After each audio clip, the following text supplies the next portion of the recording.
I still think that that's a very difficult problem. Real-time sensing, real-time interaction. You know, any human, with 10 minutes of training can probably fold laundry. Yet there isn't a single robot in the world that can fold laundry at anything close to human speed. And we've seen this, right? Like autonomous vehicles turned out to be way harder than anybody expected. Way, way, way harder than anybody expected.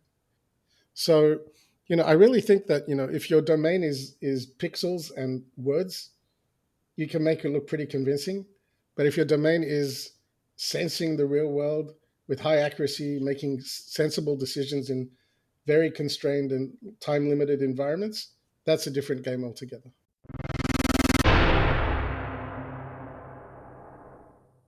That was the voice of Waleed Kadous, Chief Scientist at Anyscale. I am your host, Ali Zwail, and this is the Startups Arabia podcast, where you learn about the Arab startups ecosystem from the best founders, investors, and operators in the region. Welcome to the Startups Arabia podcast. My guest today is Dr. Waleed Kadous, Chief Scientist at Anyscale, the company behind the open source distributed computing platform, Ray. He leads the company's LLM efforts. Prior to Anyscale, Waleed worked at Uber, where he led overall system architecture, evangelized machine learning, and led the location and maps teams. He previously worked at Google, where he founded the Android location and sensing team, responsible for the Blue Dot, as well as ML algorithms underlying products like Google Fit. He also holds more than 40 patents. If you're interested in large language models, and who isn't these days, this conversation is for you. We go pretty deep into how to work with them and how to build on them. But also, this conversation is interesting because we go into Waleed's experience working at Google and at Uber at the very highest of levels, and contrasting the founders of these two companies, Larry Page and Travis Kalanick, the culture between them, the transition from one phase of a company's life to another at this very large global scale. It's an incredibly enjoyable conversation.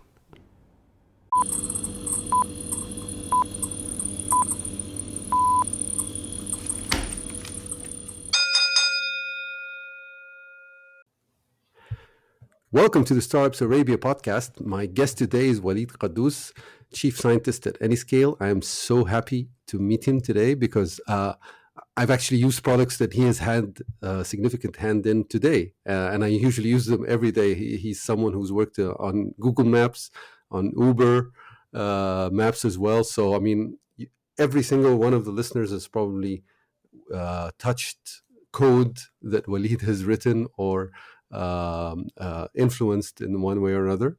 And now he's doing something really cool at Anyscale. And I think this is probably going to be one of the most technical podcasts we've ever had, but also a really fun one I'm looking forward to. Welcome, Waleed. Thank you very much. I'm really excited to be here. And thank you very much for the invitation, Ali. It's great to talk to you today. Great. All right, so maybe we can start. You started your professional life. You studied your undergraduate in Australia, and your PhD also there. And then you ended up at some point in your life, at Google and Uber, and that world of tech startups in Silicon Valley. So, can you briefly tell us how that story went? Yeah, so I was born and raised in Australia from Egyptian heritage. Um, uh, I completed my PhD in artificial intelligence in like 2000, and this was before, the argument when I told people I was working on AI, there's like, but there's no commercial applications of AI. Here we are, 25 years later, and Guess somehow what? guess what? Exactly. After I finished my PhD, I did two fellowships at the same university, one in robotics and another one in natural language understanding. But it took me a while to work out that actually I didn't like the academic world that much and I wasn't that good at it.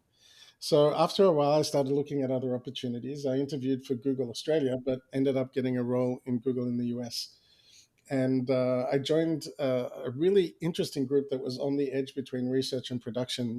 They just spun out of Stanford, and they were trying to make their own maps that didn't belong to like one of the maps providers, because that would allow Google to really do some amazing things like super fresh maps. And completed my first project there. And I think the time when I said, I'm glad I made this choice, is when I realized that something like 10 million users were using the maps that we had generated. And that was such an addictive feeling. Of course, now like it's 250 million, but the point is just that sense of impact that you get from working in a corporate environment, I found very addictive. I worked on other things, including Google's research lab called Google X at the time on indoor location, and helped to launch indoor location on Google Maps. And then I took on a role in Android, the Android operating system, and we were responsible for making the blue dot that you see when you open Google Maps really good. That was our job. But we also started, that was the time that AI started to come back into my life. And we started to do things like activity recognition. Can you use the phone to detect if someone is walking or running? Can you detect, we also worked on things like, can we detect when someone has fallen, all of that kind of stuff. And then after a while, this is after 8 years, got the principal engineer at Google, but started to feel Google was getting a bit slow. So I moved to Uber, starting on the location team, but soon after I took over like leading the engineering of the Maps team. And then, funny things happen at startups. So Uber was really, really great for velocity. It was an execution machine. Like they were really pumping out features. But the problem was that, if you move that fast, eventually your technical debt catches up with you. And our technical debt at Uber got so bad that we were having to hire people just to kind of keep up with systems, let alone adding new features. So I worked with the CTO at the time to kind of drive an effort at Uber to reduce our technical debt. And it was really scary because at the time we had, like many of you remember, the microservices revolution, and Uber had kind of gone microservices crazy. We had ended up with 4,000 microservices and 2,000 engineers. In other words, two microservices per engineer. That's not a healthy ratio. So basically, what happened is this really bad anti pattern started to happen, where instead of thinking about your microservice architecture, you would write one more microservice architecture to support a feature. And it just got like into a crazy mess. So, we gathered engineers across the company to kind of pivot that and fix that architecture. And then, as that came to an end, I kind of I decided I wanted to try the startup world. And so the opportunity at Anyscale, originally as head of engineering, kind of opened up. And I was like, Anyscale was really, really interesting to me. One of the things in AI that's really hard is to really push the limits. You need to use multiple computers at once.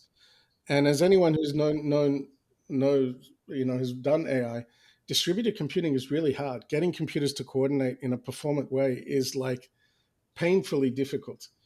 And I remember because I started on this in my PhD when I was trying to get final results. I had to kind of build my own cluster of machines and wrote my own like really hacky scripts to do it. It was incredibly painful. And Anyscale came out with this technology called Ray. That's really the tech that was built at Berkeley that made it easy. And I think I fell in love with Ray when you know I used a particular type of machine learning called decision trees. Maybe we're getting a bit too technical here. Let me know, No, Ali, if no, I am.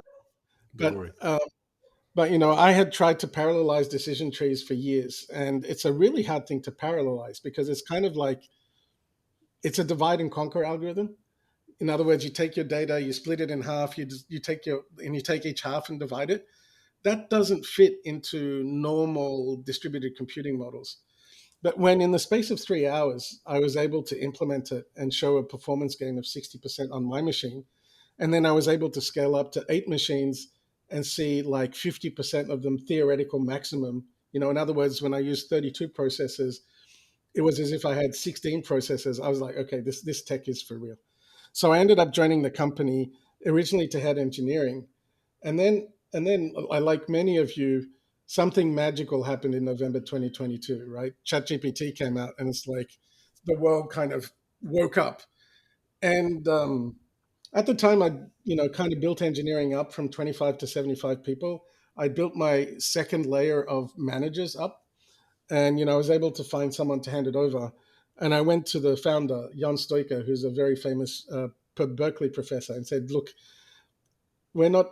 This is going to be hard. So just let me step down. I'll become chief scientist, and I'll drive the large language model transition for the company." And basically, since March 2023, that's what I've been doing.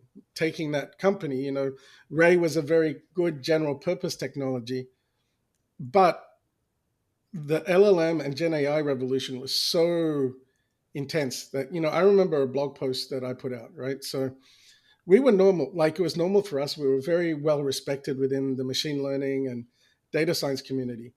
But so we would put out a blog post and we get like 2,500 views, right? So that was a signal to us as the size of the market. I put out one blog post called "Numbers Every LLM Developer Should Know," and it blew everything away, right? It was like we started to get 40,000 views on that article, and suddenly we realized that the scope of people who were interested in LLMs was just 6, 7 times as large as the scope of people that were really interested in machine learning, distributed and infrastructure and ML ops and all of that kind of stuff. So we made a hard, I mean, maybe you'd call it a pivot, maybe you'd call it like refocusing or whatever. The technology underneath didn't change, but the way that we interacted with our customer changed completely. We often started to offer, new products. And we also had to change the culture of the company, right? Like at this time, there was 100 people at Anyscale, and a lot of them didn't understand LLMs, didn't understand the potential of LLMs, and really weren't thinking about things in LLM specific ways or generative AI specific ways. So I led that effort to kind of change the culture, and now Anyscale is one of the leading voices in um, inference with large language models. We offer, they offer very good prices. Um, we offer things like fine tuning, and it's a very intense competition between us and companies like um, Fireworks, Together, Replicate. So these are the companies that serve open source large language models, and it's like a very, very competitive environment.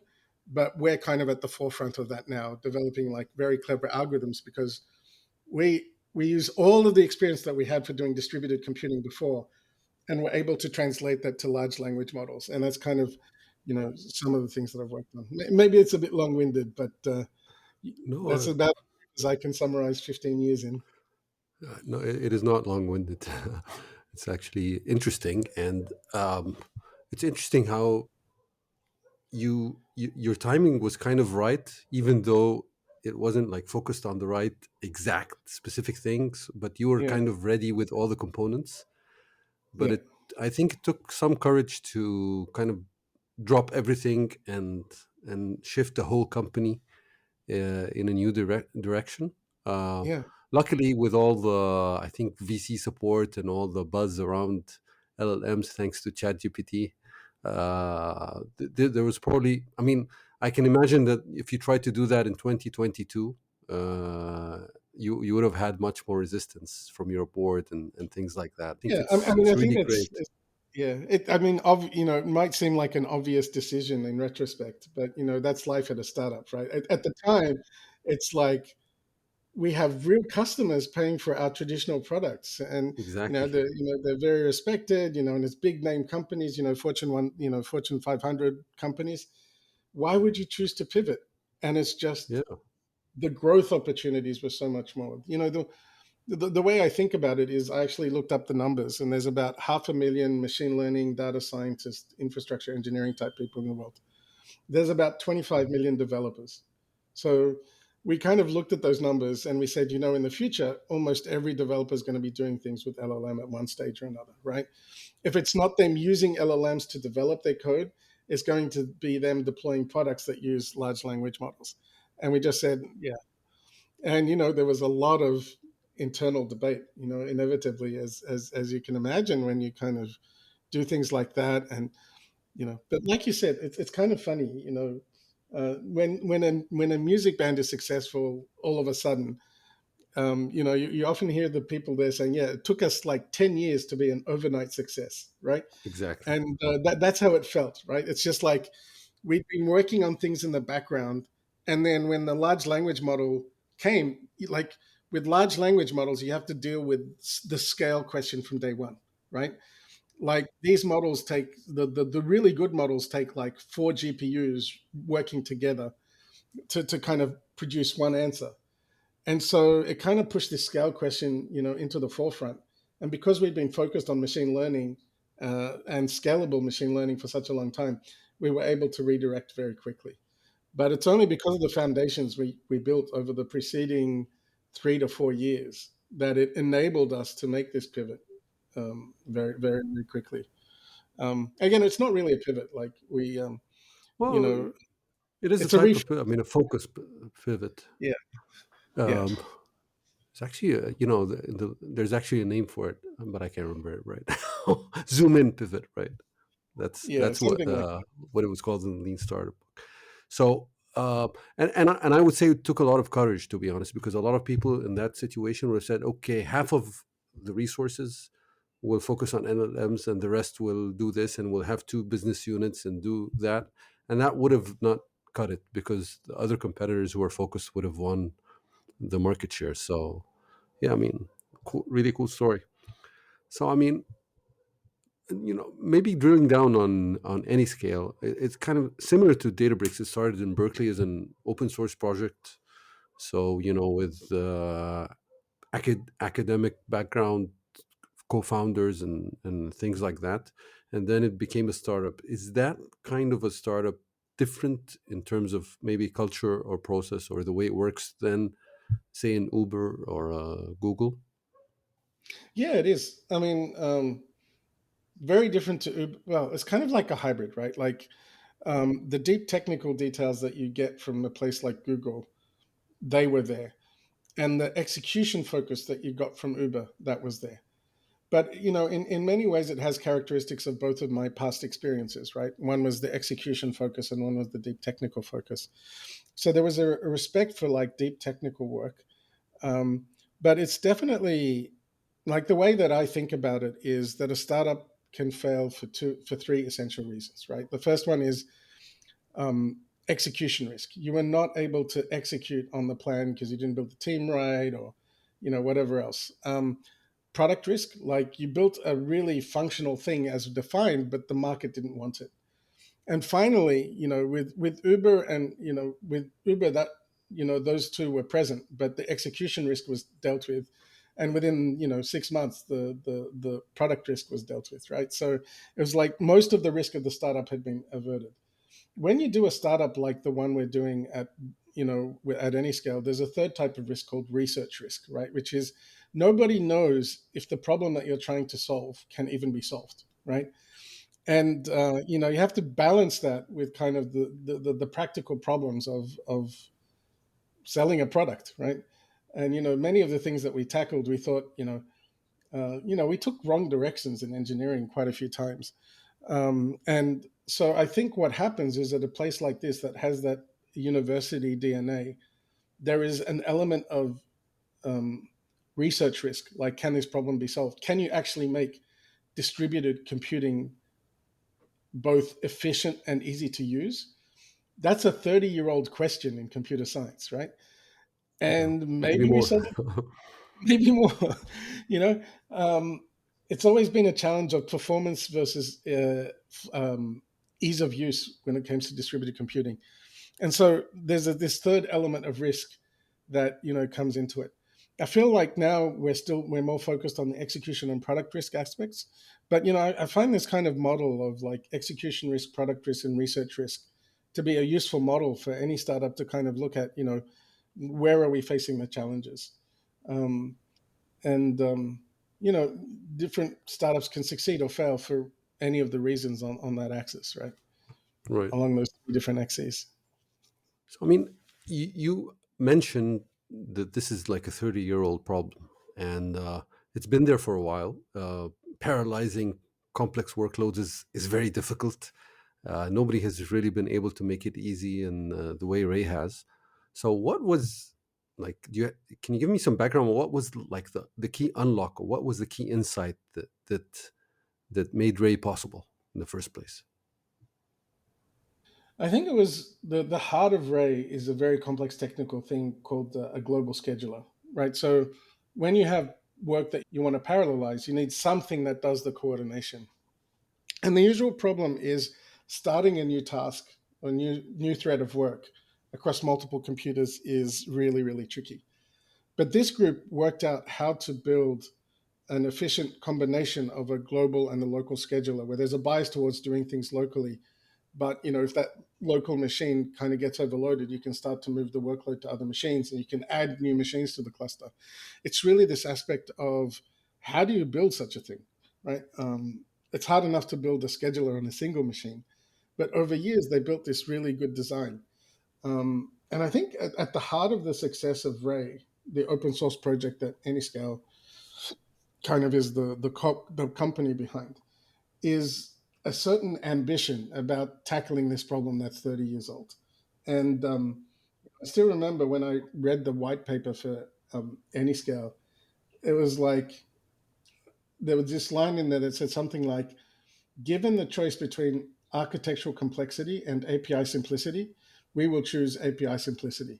And that one line was both one of the most interesting reasons to be at the company and the thing that gave me like nightmares.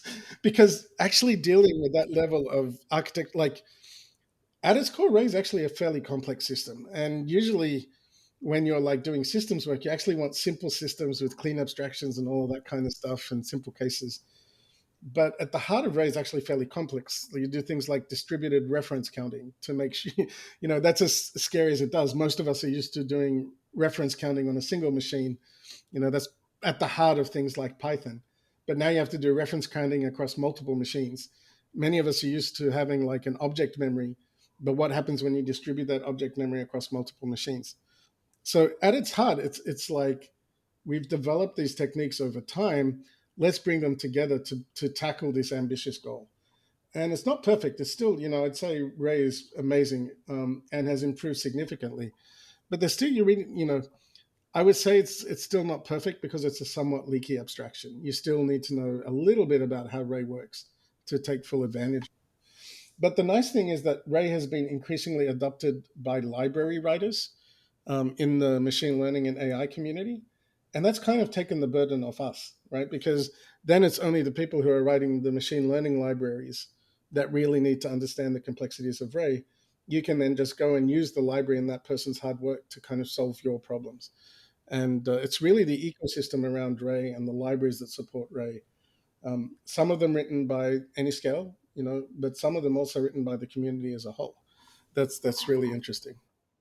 Yeah, it's the power of open source.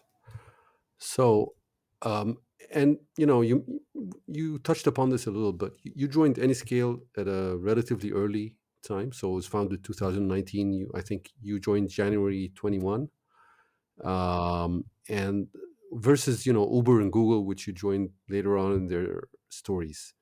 How has that been different? How have you experienced that differently? Yeah. I often think in retrospect that I did it in the wrong order. That, what I should have done is started a small startup and then work my way up to bigger companies.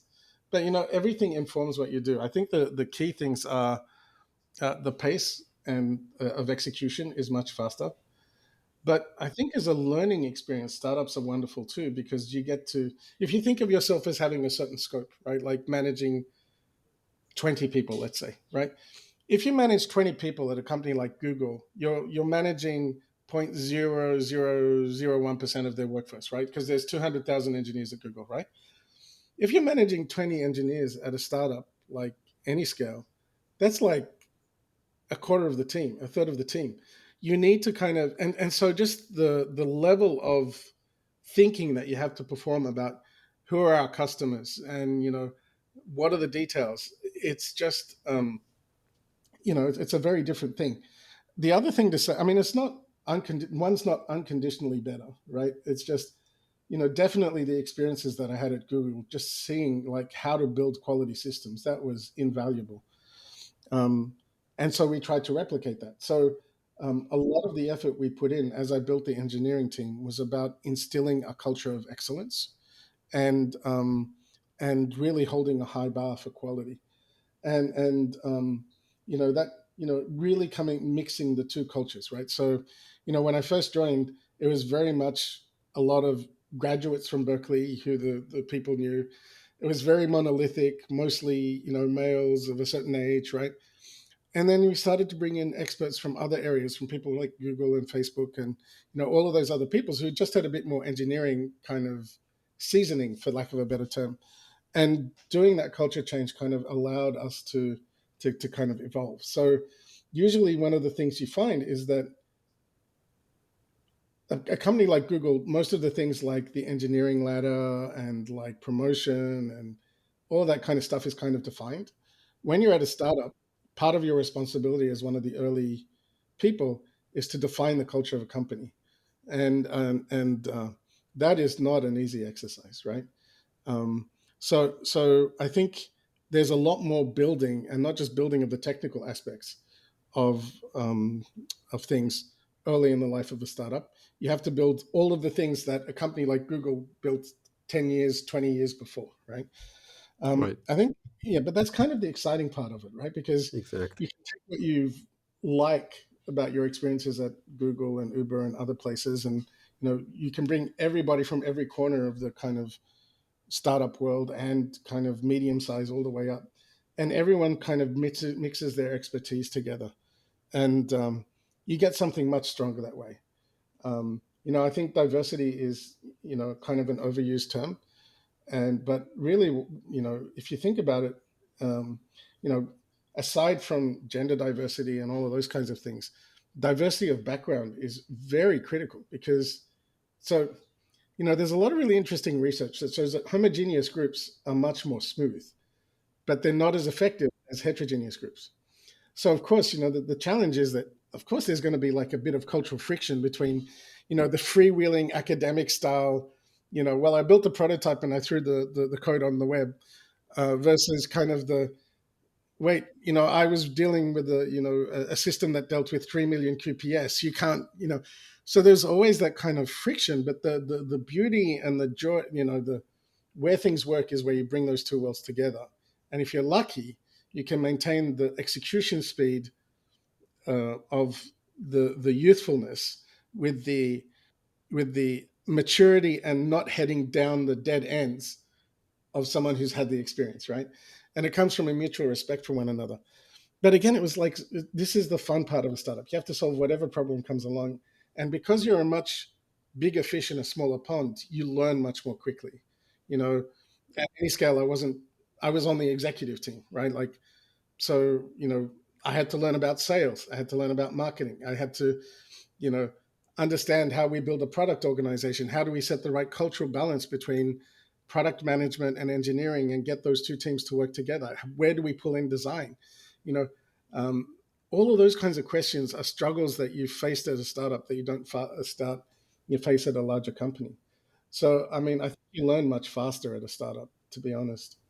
But I mean, everybody has to choose what's good for them. Maybe you're in a stage of life where you can't deal with the financial risk of being at a startup, and you need the income that you get from working at one of these large companies.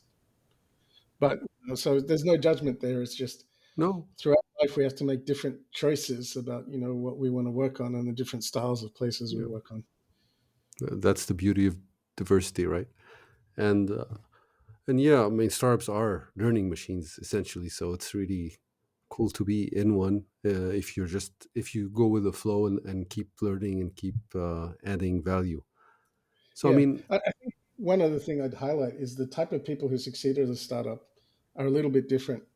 So actually, one of the things we learned the hard way was there are many people who can be successful in an environment like Google, and like we're very highly ranked at Google, and then you bring them into a startup where you need to have much more levels of autonomy and self drive, and they don't do well in the environment, even though they're technically brilliant. There's just right. startup is a very challenging environment.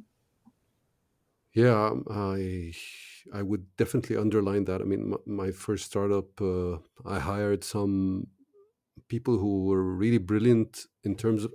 Before that, I was in the corporate world, managing like a big technical team and all that. That so I chose people kind of with the same lens, and they didn't do very well. And I wouldn't say it's even about autonomy, but it's just like you just when you're in the when you're delivering on a product that's been there for a long time, it's all about dependability and delivering, as per spec and things like that. And the startup needs exactly the opposite. It needs someone who is creative and flexible and will notice that the customer really needs something else than what you're working on, and raise the flag, and maybe take the initiative to do something. So they're actually very different personalities. Both of them might be autonomous, like, and responsible in their right environment, but in the other environment, it's just difficult to cope, and it's very dangerous to hire with the lens of the corporate into the startup. Even though, I mean, some people do make the transition, but they are rare. Yeah, I mean, another thing I'd like to highlight as one of the big differences is comfort with failure, right? Like, if you're in a big company and you're kind of one of these people who's had like a very linear progression through life, you got into a good university, you went through, you joined Google, and you worked your way. Suddenly, you're thrust into this environment where you can do everything right and it still fails, right? Might be competition, right? So you have to kind of take an experimental mindset and say, look, I don't understand exactly how people are going to use our product. So let's try something, and it doesn't work. Let's try something else, right? Whereas very much the problem at a place like Google is the problem is well understood. If I think back to product risk and execution risk, there's really not a lot of risk, at a place like Google. It's even the execution risk is kind of dealt with because you have that, recruiting machine, you've got great people to work with, all that kind of. So it also has to be a comfort with failure. And it's not like failure of the startup as a whole. I mean, startups are like failure machines, like you said, right? Like you kind of stumble your way through until you find something that works. It's kind of like a random walk through, hopefully a little bit better than a random walk, but it's kind of like this random walk through the space till you find something that clicks, right? And so it's not a lot of people are adept at switching to that. When you have these new types of risks that you weren't dealing with before. Exactly.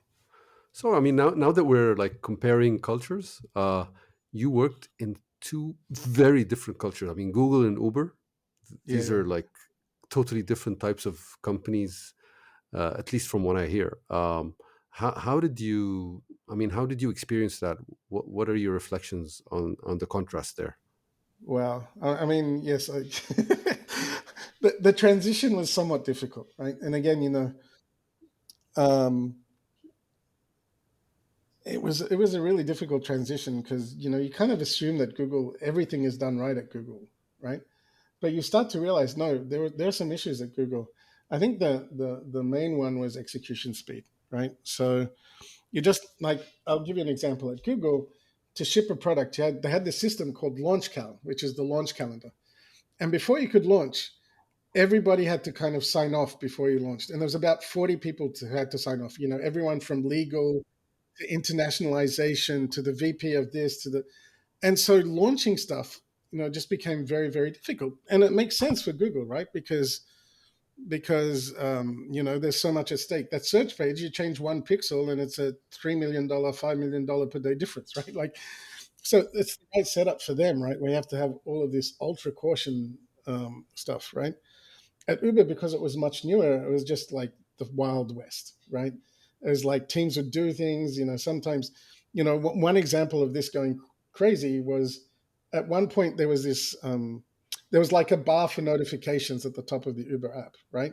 And every team would just put something in the bar. And so it ended up that those notifications were like two-thirds of the screen and the map was at the bottom, right? Because every team was just kind of like pushing stuff out and no one was kind of looking at the overall experience. Now that was something that was fixed, but it gives you an idea of like how these different modes operated.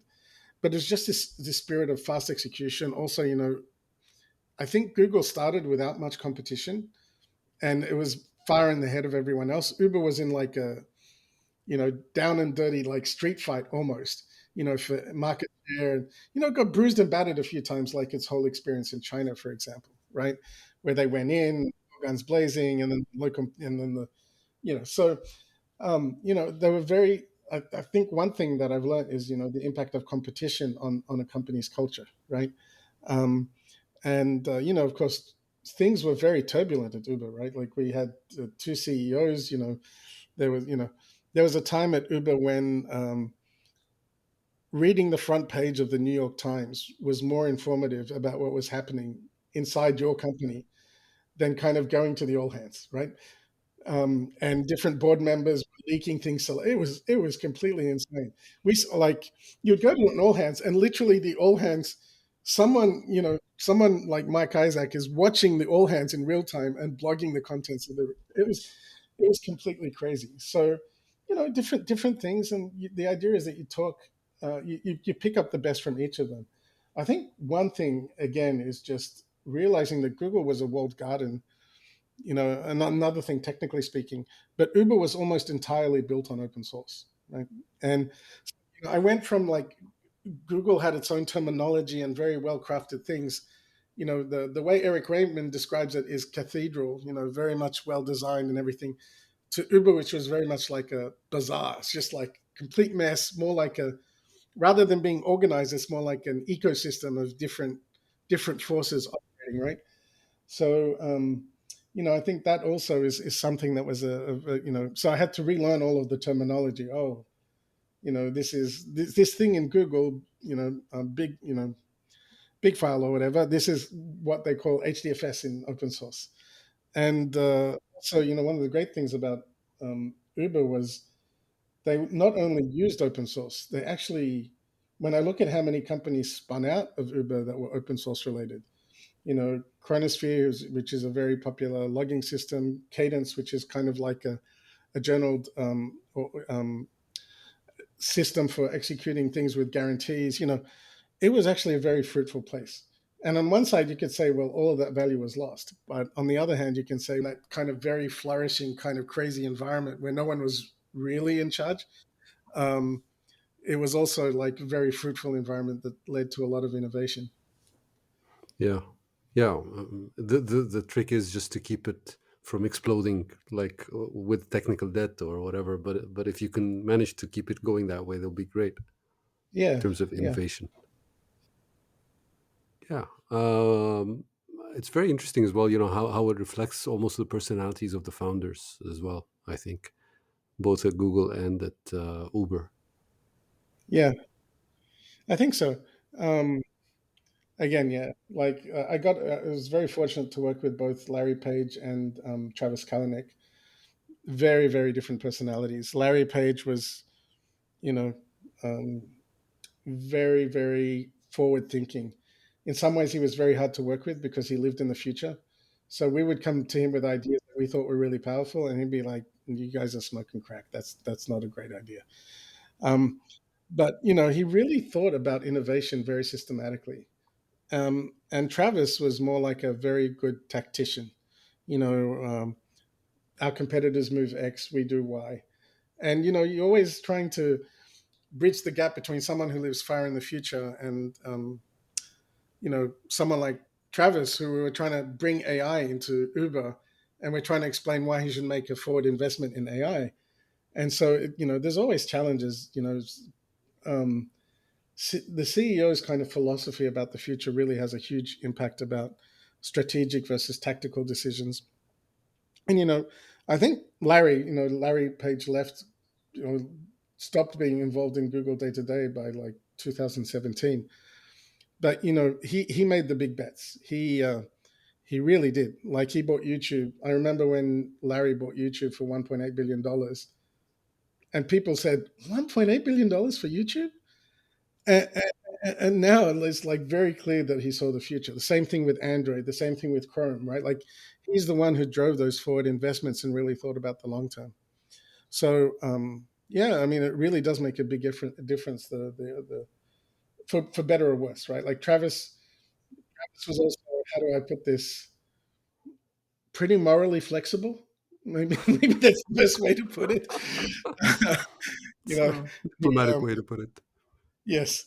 Um, So and that cost the company as well, because again, this, Yeah, you know, and cost him the personally.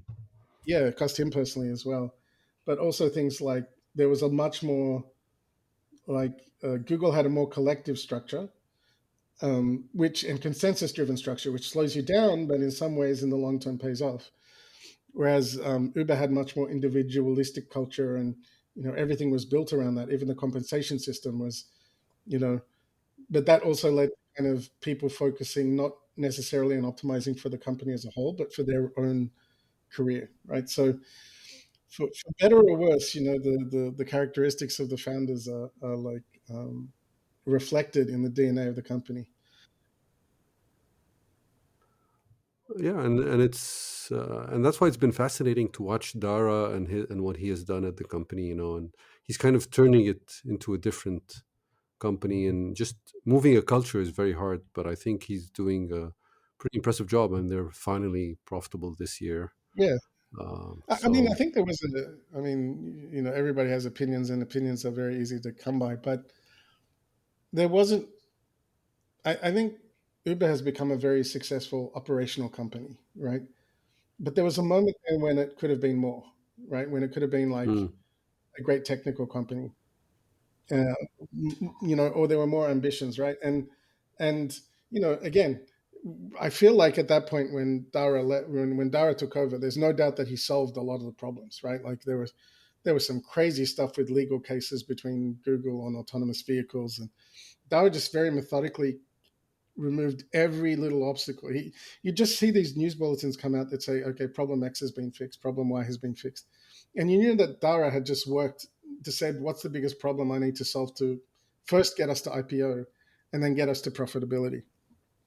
Whereas Travis had like a lot of ambition and was willing to take on, new challenges, and gave engineering the space to do that. Right. So um, I think, Uber is a successful company.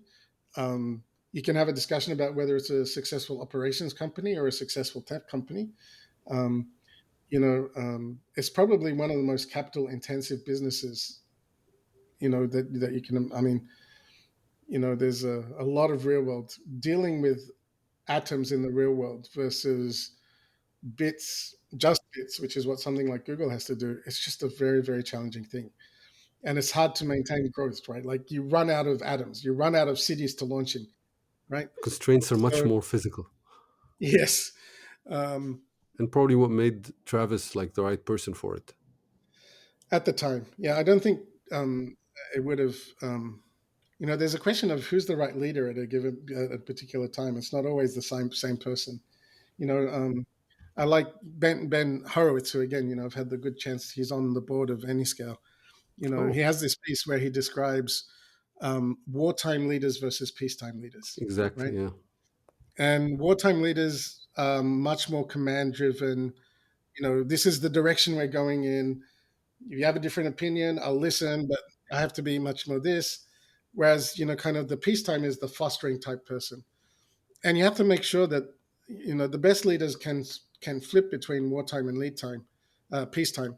But most managers tend towards one or the other, right? Um, and so, very clear that Travis was a wartime leader, and also very clear that Dara was a peacetime leader, right? With that, all of the Yep. characteristics, that come with it. Um, and yeah, so, the right leader at a particular time for a startup now may not be the right leader 2 years from now.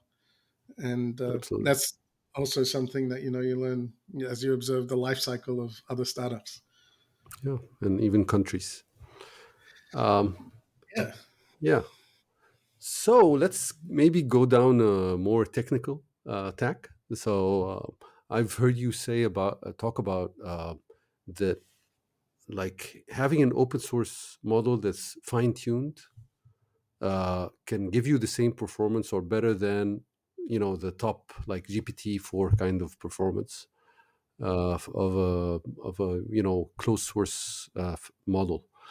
Um, so, I mean, and that's great to hear, fine tuning it with your data and stuff. But what exactly is fine tuning? Because I'm kind of talking with the voice of founders to be in the region here who want to build Yeah. uh, relevant So, startups. So be prepared for some controversial opinions at this particular point. Maybe not everyone agrees with me. Please. So first, let's talk about open source versus closed source and why you might want to use one or the other, right? So when we talk about closed models, forget the name. The name is misleading. OpenAI is the leading example of a closed model, right? We don't know how GPT-4 works unless it's been leaked. You know, OpenAI released a document that describes GPT-4, and it was like one person summarized it as, well, we used Python, right? It was like they shared very little about how it was work. Um, and on the other hand, you have open models like Llama from Facebook, but also there's startups in France like Mistral, and even in the Arab world, there's the Technical Innovation Institute that's released the Falcon models, right? So these are open models that anyone can download, anyone can run. Some of them have different restrictions on them. But the thing is, you can build your own version of it. You can see exactly how it's built. There's a lot better understanding. You have deployment flexibility, like you can deploy it in your own on-prem, or you can pack it with your binary or whatever else you want, right? So it's very clear and transparent what's happening. You have control over where it's deployed, and frankly, it's cheaper. So that's problem number one. Those are the main three reasons why people end up using open source models. Just to give people an idea of how cheap, I think you mentioned that you got the same performance out of Llama 270B, fine tuned, and GPT-4 and GPT-4 was 30 times the cost. Yeah, absolutely. So, in that particular case, what we did is there's a process called fine tuning where you take examples, and even though the model has been built, you can kind of tweak some of the parameters, right? Um, and so, what we did is one of the typical things you want to do with these language models, a very common task, is you have a database and you have natural language, and you want to connect the natural language to talking to the database. So, you write a natural language to SQL converter. And you could use GPT-4 as a natural language to SQL converter, and out of the box it gets 87% accuracy, right, which is really great. You go and you use something cheap like Llama 2 7B, which costs 15 cents per million tokens. It's like it used to be 1/200th the cost, and now maybe it's 1/100th the cost. You do this fine tuning process on it, um, and all of a sudden it outperforms. It goes from like 17%, which is useless, to 93% or something like that. I can't remember the exact numbers off the top of my head. But fine tuning is one way that you can use these open models to create things that are more useful. And right now within this industry, there's actually an argument about LLMs versus SSMs, right? Large language models versus small specific models. I think it's one of two trends. Maybe if we have some time at the end, we can talk about mixture of experts, which is the other trend that I'm seeing that's really interesting. Um, but the other thing is, I fear that what fine tuning can do has been overpromised. And so you shouldn't just say, "Oh, I'm going to collect some data and I'm going to fine tune." That's not how fine tuning works.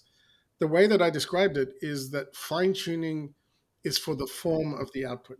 So let's say that you're trying to build a thing that automatically generates resumes, right, from someone's LinkedIn page or something like that. Then it's very easy because that's mostly a format thing, right? The type of language that you use, all of those types of things. What you can't use fine tuning for is for facts. And that's really where another technique called retrieval augmented generation, called RAG, where basically what you do is you have a database or of information, or it could be like what's called a semantic index that uses a technique that's related to large language models called embedding to do a search of relevant information. And you give the LLM not just, please give me an answer, but by the way, I looked this up in our data sources and here are four different things that you can do, right? So maybe I can talk a little bit about how I have a side project called Ansari, which is like a system for answering questions about Islam. But the point is, fine tuning is good for making the shape right, or the form, or the words used. Let's take Shakespeare, right? If you want to make your output sound like it was written by Shakespeare, fine tuning is perfect. If you want to convince it that it wasn't Romeo and Juliet, but Bob and Juliet, fine tuning is not going to help you. And we actually demonstrated this experimentally, right? So really, it's about think about this suite of different options for what's called domain specific model refinement. How do we take, after we've deployed the model, how do we make it better over time? And fine tuning is one example, but retrieval augmented generation is another example. And then, you can go all the way up the stack of complexity, where the last things are kind of like reinforcement learning through human feedback and then training your own models from scratch, right? But, as you move yourself around, you can really kind of, um, you really need to think about what's the problem that I'm having with my large language model and how do I fix it? So I wrote a blog post about that called, fine tuning is for form, not facts. If you want to look it up, and it gives like a broader discussion of like understanding the limits of fine tuning. What we've actually seen is that people aren't actually doing fine tuning that much now, but almost everyone.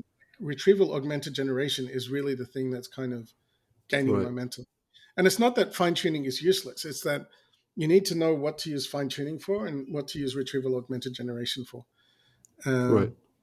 yeah. So each has its different purpose, and the companies in this space of who do the assist with the retrieval augmented generation are Vectara, which has two Muslim found or two Amin Ahmed and Amra Amra, Abdullah yeah. and companies like Pinecone and those types of companies. So really, it's the fusion of LLMs with kind of some kind of data backend. So, for example, imagine you're doing um, customer support, right? You need to provide information. If the customer calls you and says blah blah blah isn't working, you could start from scratch and kind of have the LLM try to guess the answer, or you could have a database of all the previous customer support incidents that have happened and pull that into the prompt, and then basically use the LLM as a synthesizer, and then explain it to kind of glue it all together. Exactly. In which case, RAG is the way to go. Yeah. But you could also like augment it with fine tuning if you have a certain style of customer support. Say you're very friendly or you're funny customer support. That's the way your culture has always been. So you could actually, I guess, do a combination of both to do that. Am I Yeah. So correct? the easiest thing to do is to refine the prompt, right? So you can, when you build these LLMs, there's something called the system prompt, and the system prompt is different from other parts of the conversation. The system prompt is where you define the personality of the LLM, right? So, say you want it to be whimsical and fun, you would say you are a whimsical and fun agent that represents our brand, and likes to make jokes, and all of that kind of stuff. Or you can have it be very serious or professional or whatever. So the first stage you can try is really just crafting the system prompt, and I think prompt engineering is a crutch that we're relying on now that eventually we will not need. But right now, that's the primary one. And if the system prompt isn't good enough, then you go up to the fine tuning. And then if the fine tuning isn't um, good enough, you have to go to other things like RLHF. But then you can combine fine tuning and a good system prompt and good RAG, and together these systems can kind of function all together. And yeah, that's kind of something I've learned. Yeah, I was just gonna go like very like beginner level and say, I mean, if I'm going to fine tune something to reply in the style of William Shakespeare, uh, what would I do? I would get all the works of William Shakespeare. It's already probably built. I mean, it's already there in the LLM. System prompt could probably do that. So maybe that's not a good example. But say it's something that's proprietary and that's, say I have my own internal version of an up and coming poet, and I want it in their style, and nobody has their poetry yet. So how would I do that? So you'd start with examples of prompts and responses, right? That's the typical way that now things are training. So what's evolved is, the old-fashioned way was just examples of text, but I think what's evolved is this idea of chatbots where there's a prompt and a response, right?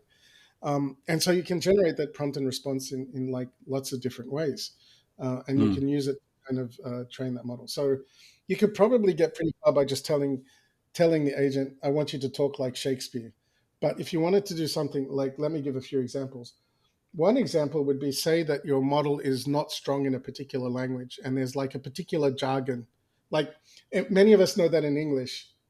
Like I talk to my friends who are from Syrian background, and they tell me about how they learned computer science in Arabic, right? Now, in that particular, and like everything has its own terms. Like I could not speak computer science Arabic. Like I don't know what distributed computing is. I don't know what a semaphore is in Arabic, right? But I know that all of these things have been translated. So you have like Arabic computer science jargon, right? You might fine tune your model to be able to answer questions in Arabic computer science jargon much more effectively by fine tuning. That would be a really good example of a situation where you might do more fine tuning, or where there's a that would be, and or it might be particular cultural styles, or even we know that the Arab world is kind of very. There are many dialects of Arabic. It's not one. Street Arabic is very, like, I try to understand the Maghrebi. Like, it's a little hard for me, as someone who's not native, to kind of understand what someone from Morocco is saying, even though they're both Arab, right? And maybe you want your particular colloquial, you want it to speak in a particular colloquial style of say Al Maghrib, and you could fine tune it to kind of have that Maghrebi style, right? And the fact is that most of these models were trained on Fusha Arabic, right? Hmm. And I guess there's some, kind of that. But if you wanted to get them to speak the Ammiya, right, then you would maybe use fine tuning to get that Ammiya accessibility. Or increasingly we're talking about large language models, but there's a layer of speech on top. So then you could maybe have different fine tunes for different countries, right? That would be another example where you could do fine tunes and be And useful. fine tuning would be in the form of prompting. So asking a question in the colloquial form and then replying to it, and showing that to the model, so to speak, and then eventually it learns. So how much data would you need for that to be effective? I mean, for that to kick in, so to speak. Yeah, it depends, but you can start to. It doesn't. It's not always a huge amount of data. 1,000 examples might be enough. Mm, Of course, if you had 10,000 examples, that's better. But 1,000 examples is a good place to start. You can do things like what's called more rounds of training on a smaller data set. So if I had 10,000 example, I'd probably run through the data set once, what's called the number of epochs. Whereas if I have a small set like 1,000, I might run through that data set 3 or 4 times to really extract everything I possibly can from it. Um, but I mean, there's probably enough Ammiya on the internet, Maghrebi style and Egyptian style, that kind of GPT-4 has seen it before. I don't think it would take many examples. And again, you might be able to prompt it and say, I want you to reply in like straight Arab, Egyptian style Arabic or whatever, and it would. I haven't tested that, right? yeah, I think these models, like when I use, you know, not all of the LLMs have equally good Arabic support. GPT-4, very good Arabic support, at least in my experience. The open source models like Llama, a little bit weaker, right? Um, so, the other thing, of course, is, not all these models are equally strong with all languages. Everyone understands that since the lingua franca of the internet is English, the models are going to be strongest in English. exactly. I mean, that's where most of the data came in the form of. So, okay, I mean, let me take a hypothetical example. Say a startup is coming up and they want to create personas for different psychotherapists.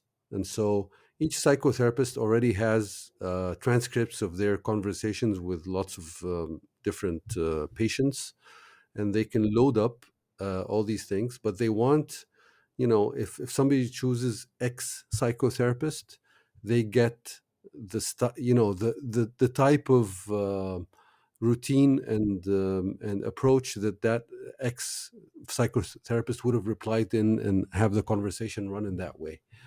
Uh, what would that? I mean, would that just be done using fine tuning? Um, and would that entail like different, I don't know, instances of the model for each psychotherapist, or? Yes, that's a really interesting question. So the first point is at least part of the solution is fine tuning. And I'll explain why we might need to do some prompts. prompt design or prompt engineering as well. But then when it comes to deploying models, fine tuning is actually not too bad when it comes to deploying separate models. So you can do this thing called low rank adaptation, or commonly called LoRa, which means that you can serve lots of models without it like being like, let's say you have, your model is 70 billion parameters. You don't need to have like multiple copies of the 70 billion parameters. It's more like each fine tune is like a few hundred meg or something like that. And so you can swap that few hundred meg as you do processing, and if you're using one psychotherapist more, you can, it's not really a challenge to serve in the same way. It was originally, so that's why your question is so insightful. But since then, there's been a lot of development to make it very easy to deploy fine tunes. Um, so that's on the first question. The other thing is, the examples, sometimes it's easier to give an LLM an explicit thing instead of an implicit thing. So let's say, you know, um, one of your psychotherapists is a Jungian and another one is a Freudian or whatever, right? Um, then you should actually, rather than kind of working out what a Jungian and a Freudian is from the fine tuning, you can build that into the system prompts and says, I want you to follow Jungian methodology or cognitive behavioral therapy methodology. And I want you to use an evidence-based approach versus a more whatever loose approach, let's call it that, you know, Right. in this psychotherapy, right? So I think part of it is like also just being explicit about what the characteristics, and if you can sit down and talk to the person and Hmm. explicitly put that in the system prompt, I think you'd have to do both. So again, the fine tuning is more the selection of the language, and the prompt and the RAG. I mean, RAG doesn't make sense for psychotherapy. Maybe we could discuss.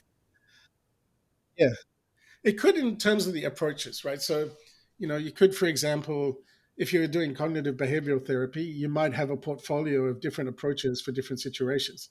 And it might be that, if the person is complaining about fear of flying, then you can say, well, actually, what I'd recommend is that you spend 10 days in a simulator or whatever, right? So you could actually do it that way too when it comes to the diagnosis and treatment. So, it really is a case of building it, trying it, building it and trying, and just learn so much. And the thing is, it's so easy to iterate these days. Even now, OpenAI has a system where you can put together a specialized agent with knowledge. I did one this morning. I was working with a Zakat charity, and they just sent me, hey, the database of all the questions people have answered, and I just converted it into like background knowledge, threw it GPT. up. Yeah. Yeah, the GPTs plural that Yeah. OpenAI Exactly. has, and I was surprised. I was working with another academic researcher, and we were trying to build like an expert that knew one ayah really well by just including the half a dozen tafsirs and everything that each tafsir says about that ayah, and it was just kind of incredible how good it was. So, and it took me more time to gather the different tafsirs than it took for me to build the tutu. So here's where the situation is, right? Right now, you and I are discussing ideas, but the reality is build it, try it, and don't think that there's some kind of magic equation, right? One of the issues with large language models and generative AI is nobody understands how they work. So it really is, all that you have is like you have rules of thumb. It's kind of, Right. when you think about the development of, chemistry, right? It started out with alchemy, and alchemy was like very kind of experimentally driven, esoteric, and you hear the story from someone, and this person has this hypothesis. And so we're in the alchemy stage of generative AI, right? We don't have a strong theoretical understanding of how it works. So don't worry, everybody else is just as confused as you are. You can, I have a presentation where I give 5 heuristics about, what you should do. Like, generally you should give one LLM one task to do, right? So there's these kinds of rules of thumb that everybody has, but the best way um, to learn is just to build and iterate and see. And, so I mentioned Ansari. Ansari, for those who people want to try it, you can go to ansari.chat. I built Ansari originally because the early versions of OpenAI were pretty horrible when it came to giving Islam. I like, and again, I'm just choosing. I'm sorry, and you can, each one of us as an example was just something that I was interested in. Early on with Ansari, hallucination was a very real problem. And I had Ansari at one point telling a user that washing your knees was part of wudu. And we all know that, clearly washing your knees is not part of wudu. So, it really is. But then when GPT-4 came out, it really was a step up. And now I've verified that, right? By creating a test data set and doing it. And it shows that GPT-4 is much better in this regards. But really, once I moved to GPT-4, it's like out of the box, it's pretty good. It turned out to be far easier. And all that I had to work on was like reducing the hallucinations by adding retrieval augmented generation of Quranic ayahs and hadith, right? You just throw those two sources in there, and now it's not making them up because it has them presented, right? There were times when with GPT 3.5, it would generate verses in the Quran that didn't exist, right? So really it's a case of build it, understand, develop evaluation methodologies, iterate, share it with your users. You do need to have safeguards there. I mean, on privacy and also to make sure that you don't kind of expose the system. But it's just amazing to me how easy it is to build these things now, like literally in the morning. And I've built four of them this way.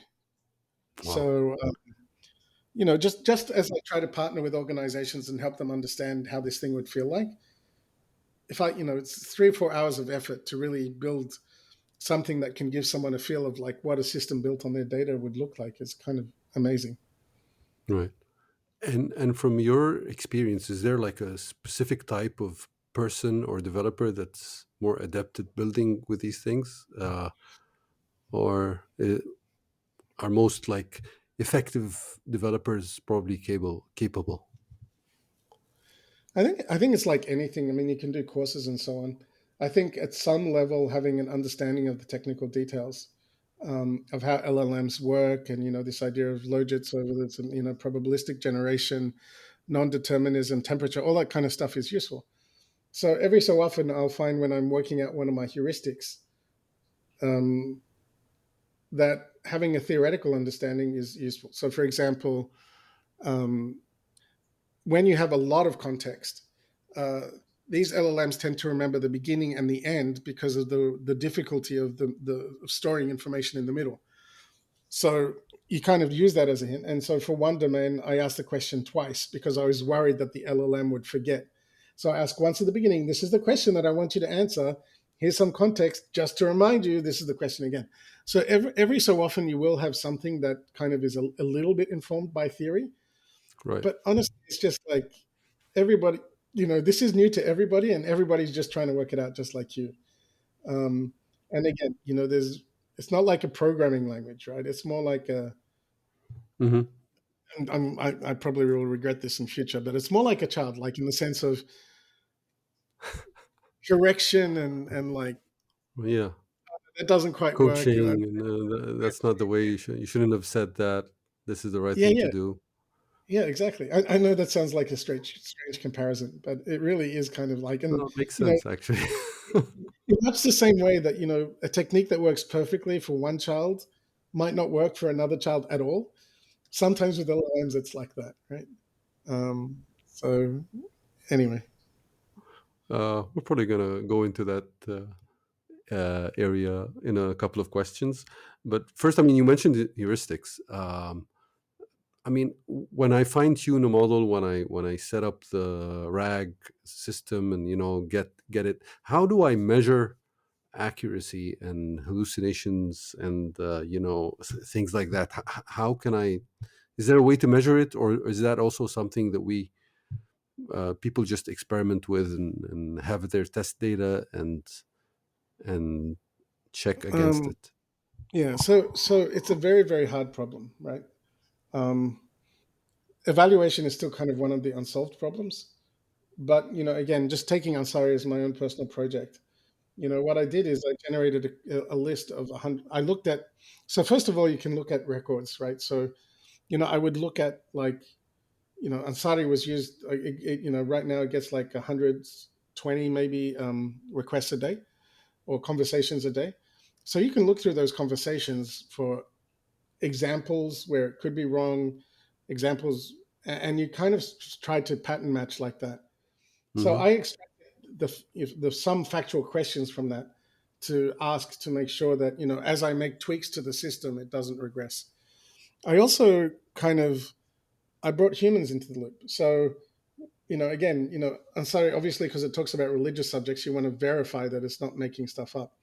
So I actually partnered with a Muslim college in the United States, and they sent me the Introduction to Quran and Theology course. They sent me the tests. I formatted the questionnaire, sent it to Ansari, and sent it back to them for the humans to market. And fortunately, it got like 78%. So, Mm. it's not perfect, but, it also didn't have access to the text. It didn't read the knowledge, right? And one of the questions was something like, which tafsirs did I advise you to use in class? Right? It's like, I'm sorry, I can't answer the question. Right? So the testing is the tricky part. Right. Um, One thing that you can do that it depends is to synthesize and generate data. So usually the problem, there's a number of times when the solution to the problem with an LLM is another LLM, right?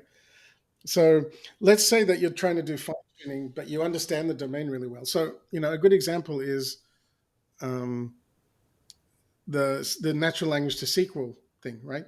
You could give an LLM, this is my database. I want you to generate 100 natural language queries that someone would want to do on this database.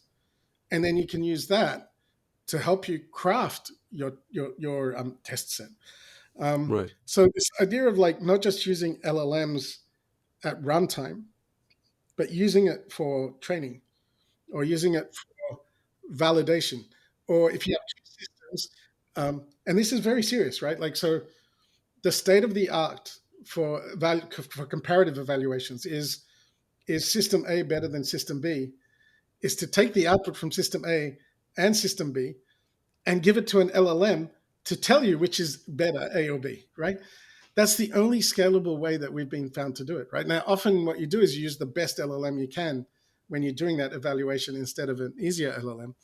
But the ways that people are cascading LLMs is kind of amazing, right? Like, um, so, another example is, if you're rather than translating documents on the fly, or trying to synthesize them, what if you pre-translated it and use the LLMs as a translator, and then everything is in English, right? So, but so say you're trying to, again, Razi is only available in Arabic. Let's say one of the tafsirs, and so you could actually have the LLM use Razi, or you could actually pre-translate the entirety of Razi into English using the LLM, and then at runtime it uses its own translation to answer the questions, right? And so there's all these different ways of plugging together LLMs to kind of solve problems with LLMs, right? But again, you have to be careful. So, you know, um, in one of my cases, I was like trying to decide factual accuracy. And, I presented it, is statement A correct or statement B correct? And the thing you learn is with things like LLMs, you better swap A and B and test it both ways, because it could be that it has a strong bias to A or to B, right? Mm. And so I had to ask it both times. I would actually, to make sure that it wasn't just a bias thing, I would ask it. And if it said A both times or B both times, I would know that it was a biased answer, right? Right. So again, there's all of these, they're at the tricky junction of useful but act in weird ways. Again, kind of like children. I'm sorry.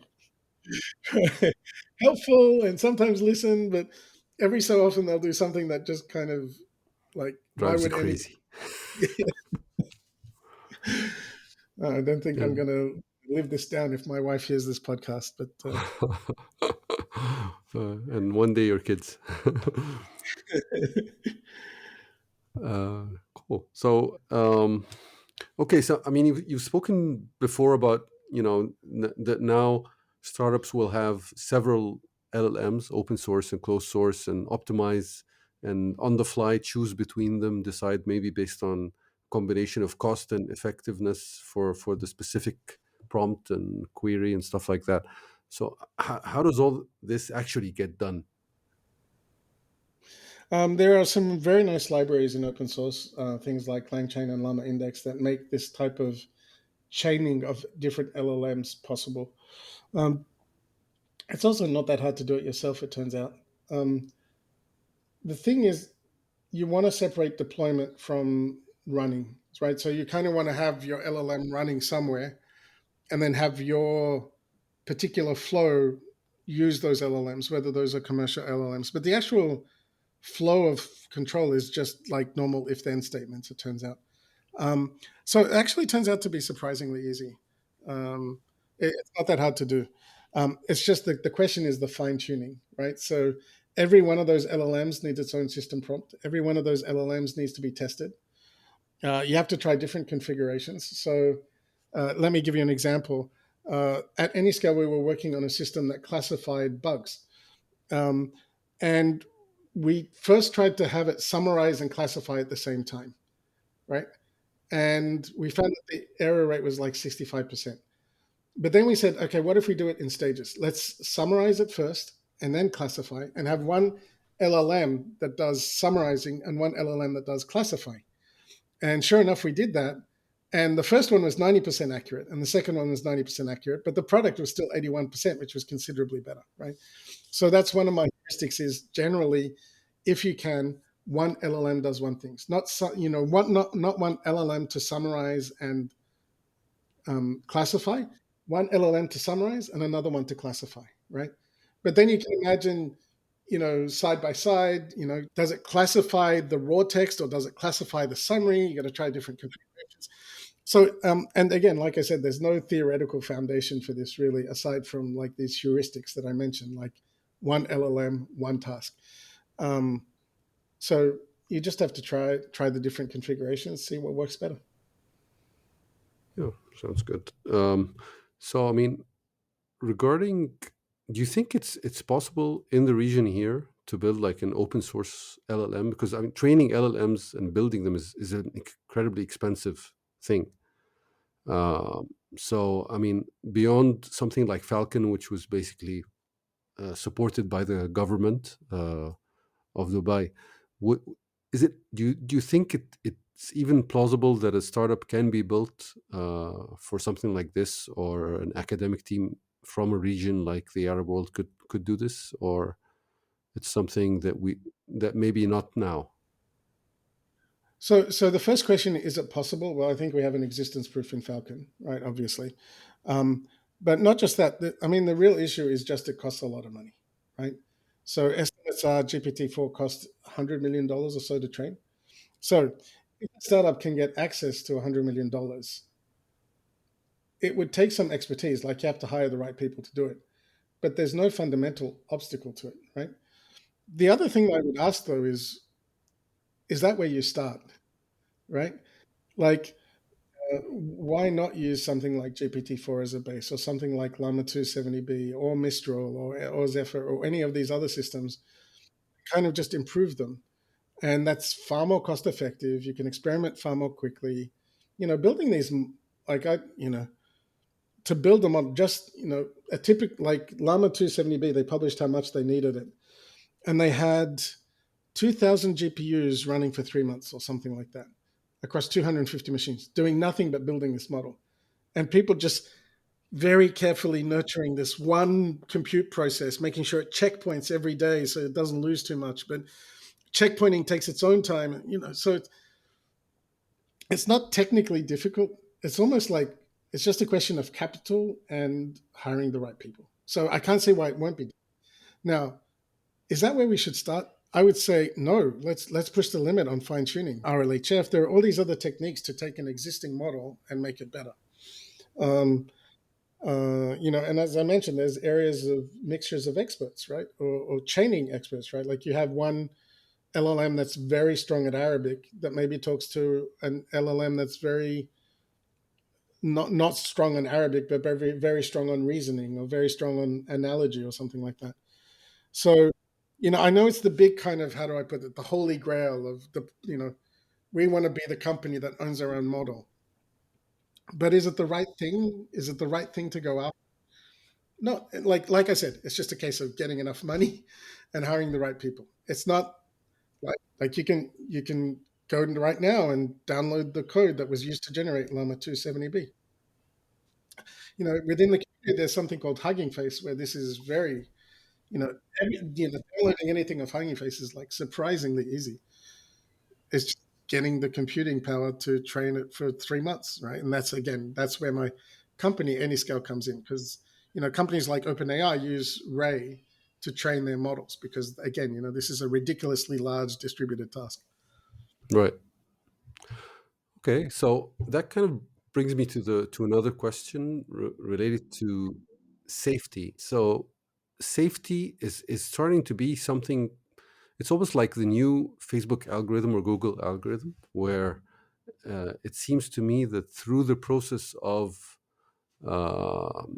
of making an LLM safe, uh, you're actually um, almost censoring or just creating a reality as well in the process. I mean, whether deliberately or not. I mean, I'm not talking about that, but I'm saying that it is biased towards whoever is doing this process, the same way that the Google search algorithm is, the same way that the Facebook algorithm is, etc. So, uh, so I mean, what are your thoughts on that? Is there a solution for this issue, or are we like always bound to be at the mercy of whoever is doing the core tech in terms Um, of what we see and how we see the world? yeah.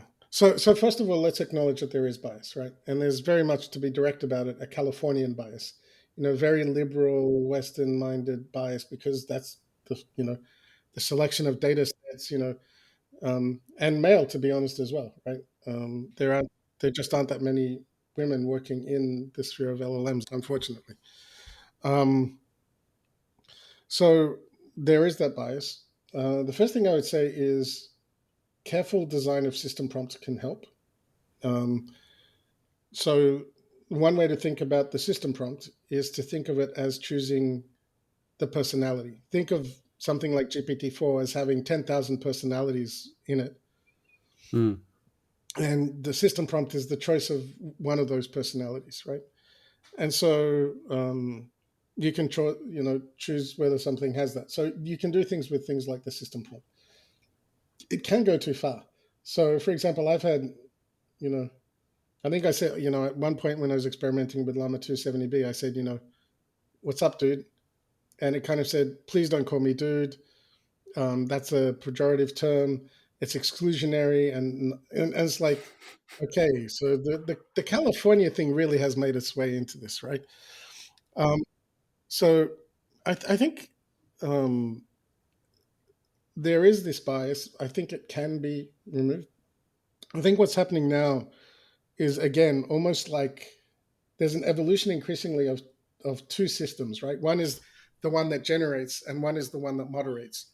So one possible technical solution is to have the generator and the moderator, and we replace the moderator with something that is less culturally biased. Great. So, all right. So, yeah, I mean, and that's my concern as well. There is this bias, and unless it's designed out, as you say, maybe by making the moderation separate, well, it's kind of that's one reason to have build an LLM yourself, so to speak. It is.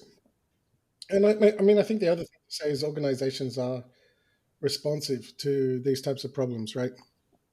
So I've actually checked, like, um, I've actually had a question, a set of like anti-Muslim, anti-Arab bias questions that I've triggered, sent to most of these things. Most of them turned out to be like, at least it's not superficial. If it is there, it's hidden in kind of a deep way, except for one model. So there was a model that database put out, Dolly, and that one was like, does Islam encourage people to kill non-Muslims? And it's all of yes, absolutely. Every scholar has ruled that this is, darura. You have to, and it's just like, really. So in that case, I was able to get in touch with the authors and say, look, something's not right here. And we've seen that the market kind of selected, and Dolly has kind of died because people found other issues with Dolly. Um, so I think people are going to be responsive. It's true that if you train your model, that would be one way to kind of remove the risk of bias, but you'd be adding just another form of bias, right? Oh yes, So that's true. maybe it's a type of bias that we like a bit better, but ultimately, this is kind of there's no objectivity in terms of what these LLMs do. You can choose different training sets.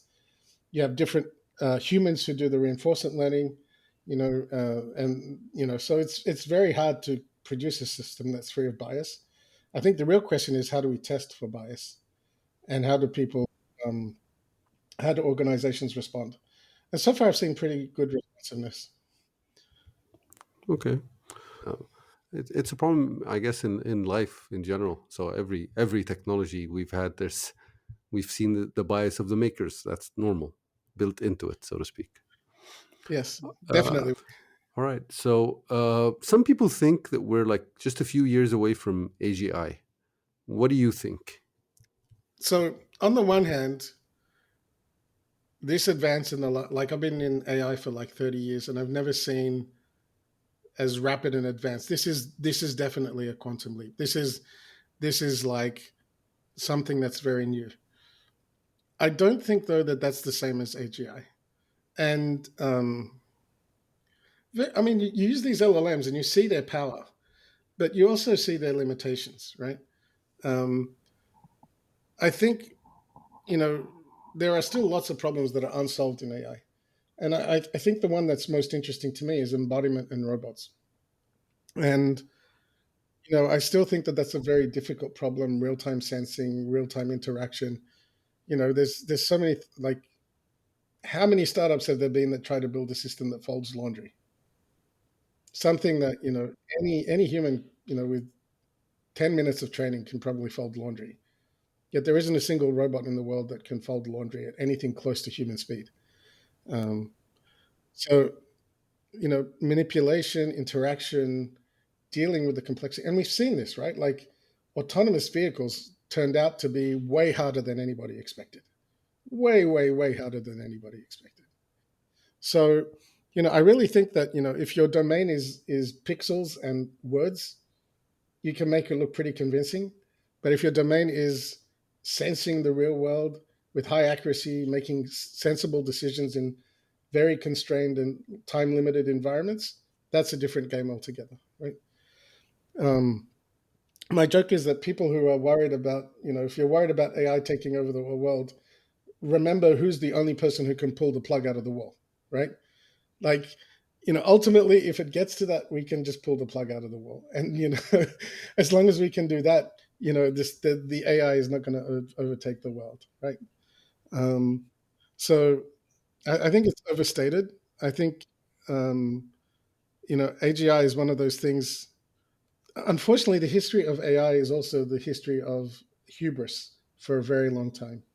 There's this very famous paper from the 1960s where it described computer vision as like a summer project for a student. And yet, computer vision has only been cracked like 50, 60 years later, right? Uh, and there was even things called like the AI winter where AI overpromised and failed to deliver, right? So, unfortunately, there's quite a bit of hubris um, around AI that, kind of the success of LLMs has encouraged and really catalyzed. But I still think ultimately, there's it's harder than it looks. Yeah. Yeah, and I was just going to say, it's not like, I mean, it's not even like we have defined what AGI is, so we can know when we have it. It's like, how do you define Yes. intelligence? Even human intelligence. It's really, it's not even defined yet. Well, one definition of artificial intelligence is the set of things that computers can do. Set of things that humans can do that computers can't do yet. Right? Like it's just kind of like, and if you think about it, like most of us don't think of chess playing as AI anymore, right? Or speech recognition as AI. But for a long time, they were kind of cutting edge of AI, right? So, It's the problem with AI and AGI is it's a moving target. And do you think Q learning is like on the path to more generalized, shall we say, AI? Again, I have strong opinions. Q learning, for those who don't know, is a type of reinforcement learning based on regular feedback, positive or negative. Reinforcement learning is one of those strands of machine learning that has been on the cusp for 3 decades, right? I remember when I was a grad student and people were like, "Oh, reinforcement learning is just around the corner," and I have not seen any like really large scale deployments of reinforcement learning in industry yet. I mean, everybody agrees that it's the better theoretical model, but there are certain practical problems like the curse of dimensionality and like defining a reward function. Like, how do you even decide what a good reward function is? That means that certainly it has helped in some domains. Like it's kind of been at the heart of how computers won go. But I don't think it's a universal solution because humans kind of do it all at once. We define the reward function as we solve the problem, right? Yeah. And if you talk to anyone who's actually tried to do uh, reinforcement learning in real life, it all comes down to can you define a good reward function? And But there that's the have been tricky. rumors from OpenAI that they've made some advances there, right? Yeah, there are rumors, but it's very hard to kind of bank on them. And I know the rumors that when Alman, that they failed to. I don't know. It's just very similarly when GPT-4 was released. Microsoft had a paper out, on it called Sparks of AGI, Yeah. and here we are. No one would really say now that GPT-4 is AGI, right? Because we've had much more Yes. time to play with it and understand its limitations. Yeah. So maybe I'm a little conservative on this front, but I think it's very easy to get very worried because you know people's imaginations are very vivid, and all of us watched Terminator as kids or whatever. But I think the reality is a little bit different from that. So, even though I have so many questions, but we're running out of time, so I'll just go into the quick fire round of questions. The first one is, what book or books do you like to recommend to others? Whew. That's a good question. Um, Crucial Conversations. It's a management book, but it is a very, very good management book that's useful not just in the corporate environment and the startup environment, but in real life. I've recommended that to so many people, and it's really helped a lot of people out. So it's called Crucial Conversations. I can't remember the author right now, but it's from a group. That would be one that I recommend. Uh, We'll find it and put it in the show notes. Okay.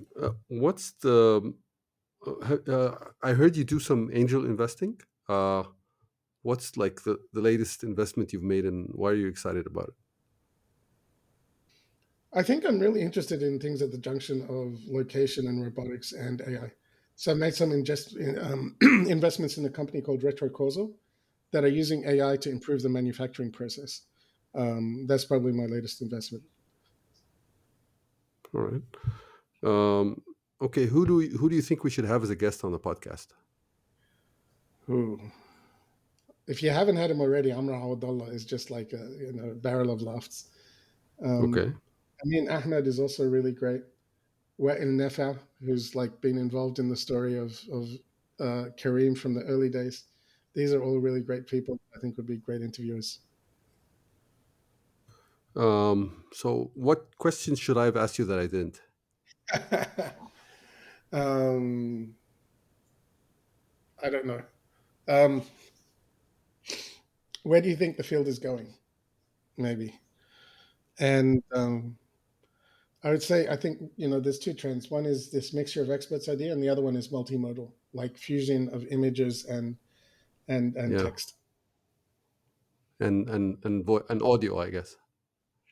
Yes, yes, audio as well. Um, okay, and I'd like to close the podcast on a note of gratitude. So, what is a gift someone has given you that has had a great impact on your life or a positive impact? There are so many gifts. I think the gift of mentorship and having someone that you can, who really helps you to kind of make the difficult decisions and has perspective is one. And I've been very fortunate to have mentors like Brian McClendon, who was the founder of Google Earth, and Adam Robara, who's like one of the early Google employees who now has his own venture capital firm. So really, the gift of having mentors is one that's very important to me. One that I would also add is maybe the gift of feedback. So, early on in my career, I was, as an academic trained in Australia. Australia's a very conservative society. And it tends to be, there was very much this habit I had of saying, it can't be done, or like, that's a really bad idea, or something else. And then a PM pulled me aside one day and she said, look, Waleed, I'm so tired of you telling me it can't be done. Tell me what can be done. And, you'll just see much more success in Silicon Valley and everywhere else. And that feedback was just, it was really important for me. And it helped unblock me from a point where I had hit a limit in my career. So the gifts of mentorship and the gifts of direct, clear feedback that's actionable, I think those are two gifts that I'm very, very grateful for. Yeah. And yeah, I mean, this type of feedback requires courage, and so it's a very generous gift indeed. So, on that note, thank you very much, Waleed, for your time and for the gift of your time, and all the coaching and mentorship you've given us. And looking forward, maybe hosting you again sometime. Sounds good. Would love to. See you later. Salam alaikum. Thank you, Waleed. Assalamu alaikum. Thank you for listening to this episode of Startups Arabia podcast. If there was something you really liked about what the guest said today, reach out to them on social media and tell them what you liked. And of course, if you haven't subscribed yet, what are you waiting for? You don't want to miss any of our great upcoming episodes.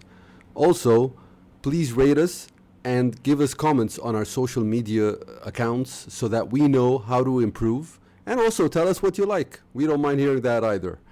Until next time, this was your host, Ali's Whale.